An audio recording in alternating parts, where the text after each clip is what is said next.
अभी सब्सक्राइब करें हमारे चैनल माँ दुर्गा म्यूजिक का और साथ में बेल आइकन जरूर दबाएं ताकि ऑल नोटिफिकेशन आप तक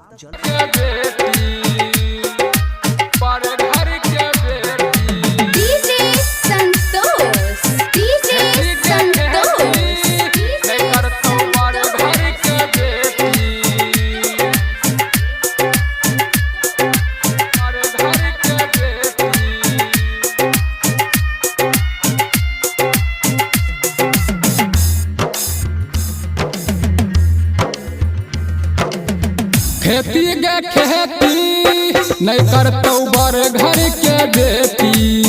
खेती गे खेती नहीं करतो बर घर के बेटी।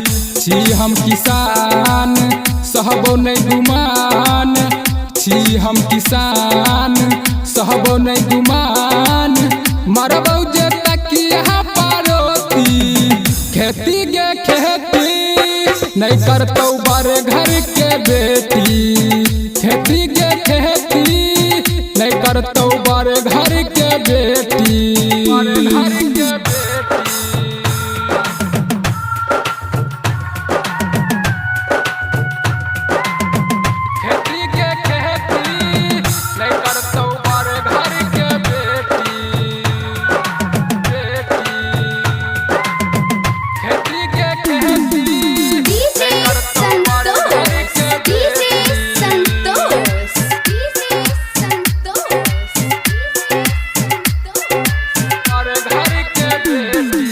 रोजे जाय छै बाजार नहीं ठीक लगतै गे।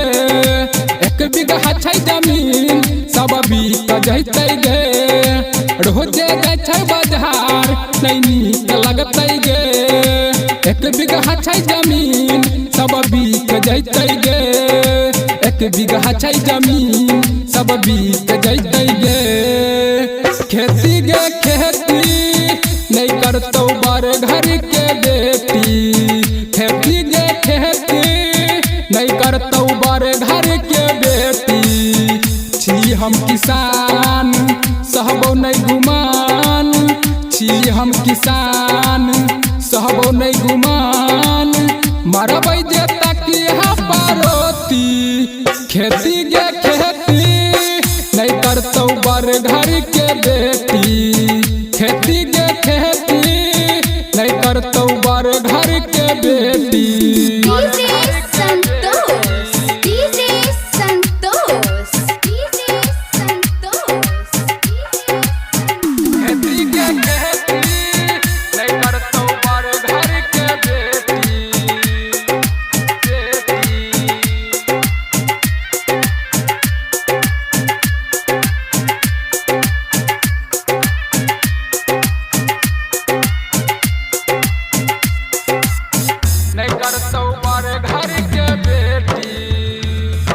राइटर सुशील के बतमाइन लेना गे।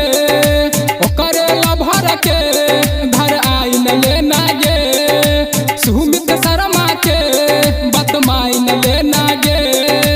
ओकरे लभर के घर आइन लेना गे। ओकरे लभर के घर आइन लेना गे। खेती गे खेती नहीं करतो बर घर के बेटी। खेती गे खेती नहीं करतो बर घर के बेटी। छी हम किसान सहबो नहीं गुमान। छी हम किसान सहबो नहीं गुमान। मरतो जे तकिया पारोती। खेती गे खेती नहीं करतो बर घर के बेटी। खेती गे खेती नहीं करतो बर घर के बेटी।